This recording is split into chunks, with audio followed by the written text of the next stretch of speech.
The big idea from a now educated farmer. I once had this idea that I could rope a deer, put it in a stall, feed it up on corn for a couple weeks, then kill it and eat it. The first step in this adventure was getting a deer.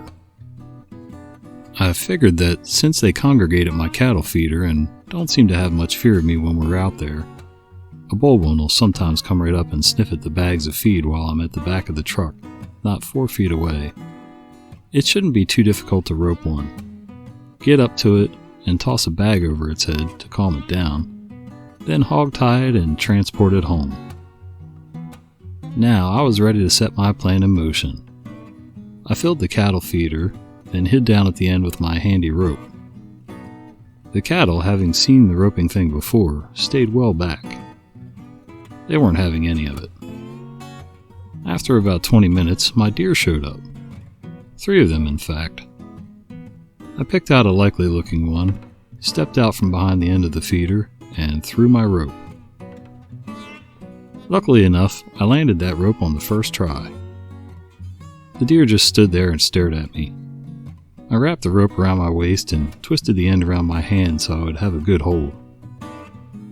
The deer still just stood and stared at me, but you could tell it was mildly concerned about the whole rope situation. I took a step towards it and it took a step back. I put a little tension on the rope, and then received an education. The first thing that I learned is that while a deer may just stand there looking at you funny while you rope it, they're immediately spurred to action when you start pulling on that rope. That deer exploded.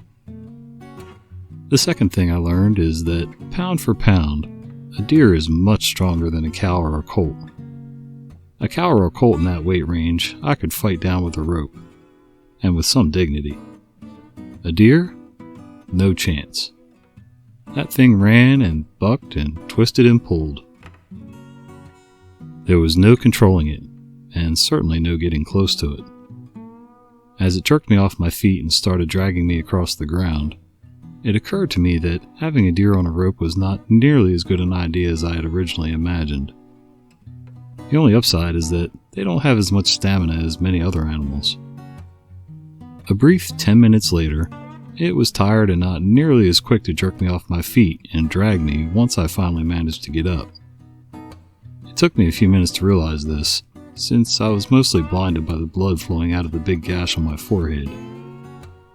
At that point, I had lost my taste for corn-fed venison. I just wanted to get that devil creature off the end of that rope.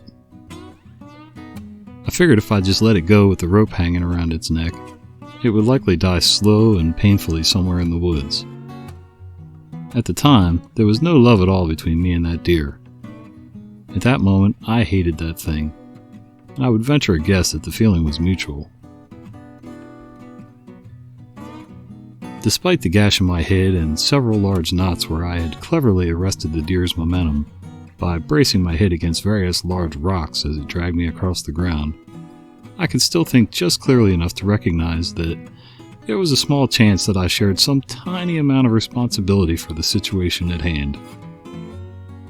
I really didn't want that deer to have to suffer a slow death, so I managed to get it lined back up between my truck and the feeder, a little trap I had set beforehand, kind of like a squeeze chute. I got it to back in there, and I started moving up so I could get my rope back. Did you know that deer bite? They do.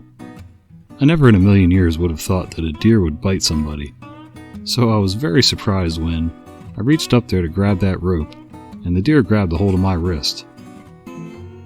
Now, when a deer bites you, it's not like being bit by a horse, where they just bite you and slide off to then just let go. A deer bites you and shakes its head, almost like a big angry dog. They bite hard, and it hurts. The proper thing to do when a deer bites you is probably to freeze and draw back slowly. I tried screaming and shaking instead. My method was ineffective. It seems like the deer was biting and shaking for several minutes, but it was likely only several seconds. I, being smarter than a deer, though you may be questioning that claim by now, tricked it. While I kept it busy tearing the tendons out of my right arm, I reached up with my left hand and pulled the rope loose. That was when I got my final lesson in deer behavior for the day. Deer will strike at you with their front feet. They rear right up on their back feet and strike right about the head and shoulder level with the aim of a trained boxer. And their hooves are surprisingly sharp. I learned a long time ago that when an animal like a horse strikes at you with their hooves and you can't get away easily, the best thing to do is try to make a loud noise and make an aggressive move towards the animal.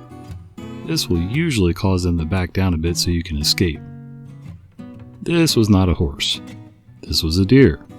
So obviously such trickery wouldn't work. In the course of a millisecond, I devised a different strategy.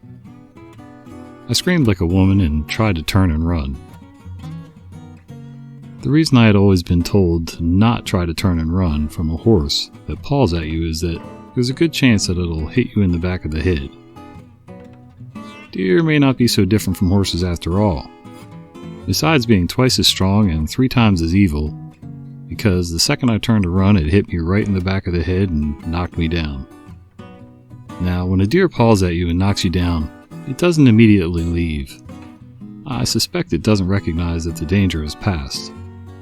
What they do instead is paw your back and jump up and down on you while you're laying there crying like a little girl and covering your head. I finally managed to crawl under the truck and away from that devil animal. Finally realizing I was no longer a threat, the deer went away. So now I know why when people go deer hunting, they bring a rifle with a scope, to sort of even the odds. All these events are true, so help me God. Signed, an educated farmer.